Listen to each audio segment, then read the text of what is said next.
வணக்கங்க. எப்படிங்க இருக்கீங்க? நல்லா இருக்கீங்களாங்க? இன்னைக்கு பார்த்தீங்கன்னா, பெற்றோர்கள் பிள்ளையோட பேசுவதே மிகப்பெரிய அரிதாக உள்ளதுங்க. அது சின்ன வயசுலேருந்தே பார்க்கலாம். அதாவது ஒரு 5 வயதுலேருந்தே அது ஆரம்பிக்கிறது. நான் அவனோட பேச மாட்டேன், என் பையன் என்னோட பேசுகிறதே இல்லை, என் பொண்ணு என்னோட பேசுகிறது. அதுவும் பருவ வயது வர வர பார்த்தீங்கன்னா, அந்த பயங்கரமான டிஸ்டன்ஸ் மெயின்டைன் ஆகிடுது. அதாவது இதில் பெண்மணிகள் கூட தப்பிச்சிடுறாங்க. ஆனால் அந்த அந்த ஆண்வர்கள் அந்த ஆண்கள் பார்த்திங்கன்னா, என் பையன் என் கூட பேசுகிறதே இல்லை, என் பொண்ணு என் கூட பேசுகிறதே இல்லை, வெறும் பணத்திற்காக மட்டுமே என்னுடன் உறவாடக்கூடிய சூழல் தான் உள்ளது. இல்லை என்னென்னு இருக்கான், நான் இந்த ரூமில் இருந்தால் அவன் அந்த ரூமில் இருக்கான் அப்படின்ற மாதிரி பலவிதமான ஆண்கள் இன்றும் கவலைக்குரிய நிகழ்வாகத்தான் இதை சொல்லி கொண்டு அலைகிறார்கள். அந்த ஜென்ரேஷன் கேப் எப்படிங்க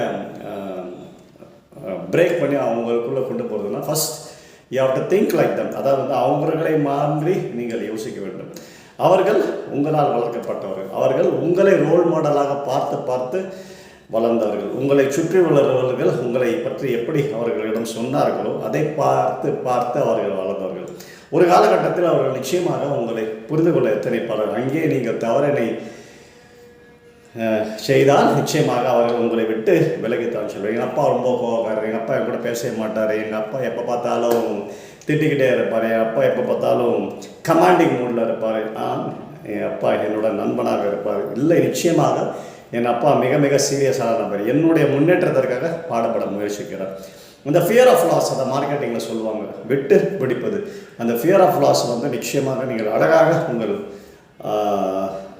மகனிடமோ மகளிடமோ செதுக்க வேண்டும். அப்பொழுது தான் தெரியும், ஐயோ நம்ம அப்பா சொல்கிறத விட்டுட்டோன்னா நிச்சயமாக நாம் இவ்வுலகிலிருந்து தள்ளி செல்ல விடுவோம், நம்முடைய முன்னேற்றம் பாதிக்கப்படும் சொல்லும்போது அவர்கள் உங்கள் அருகில் வர எத்தனைப்பார்கள். நிச்சயமாக அவர்கள் எத்தனை சண்டையிட்டாலும் எத்தனை விதமாக போர்க்களமே செய்தாலும் அடுத்த நிமிடமே அதை மறந்து அவர்களிடம் பேச முயற்சியுங்கள். யதார்த்தமாக பேசுங்கள், நண்பனாக பேசுங்கள். அது மிக மிக மிக பெரிய டிஃபிகல்ட் டாஸ்க்குங்க. ஏன்னா அந்த இடத்துல மிகப்பெரிய கேப் உருவாகி, ஐயோ நீயா நானா, போடா எனக்கு நானே பார்த்துப்பேன், நீயே நாடா எனக்கு அப்படின்னு சொல்லி வார்த்தைகளை விடாமல், அவர்கள் அனுபவம் இல்லாதவர்கள், அவர்கள் இப்பொழுதுதான் உலகத்தை உற்று நோக்கக்கூடியவர்கள் என்பதை உணர்ந்து அவர்களிடம் பழகிக்கொள்ளுங்கள். நாம் அலுவலகத்தில் எப்படி நம் கீழ் உள்ளவர்களிடம் பேசுகிறோமோ அதே அளவு விதமான அந்த ரெஸ்பெக்ட் அவர்களிடம் கொடுத்தாலே போதும், நிச்சயமாக அவர்கள் உங்களுடன் ஓடி வருவார்கள்.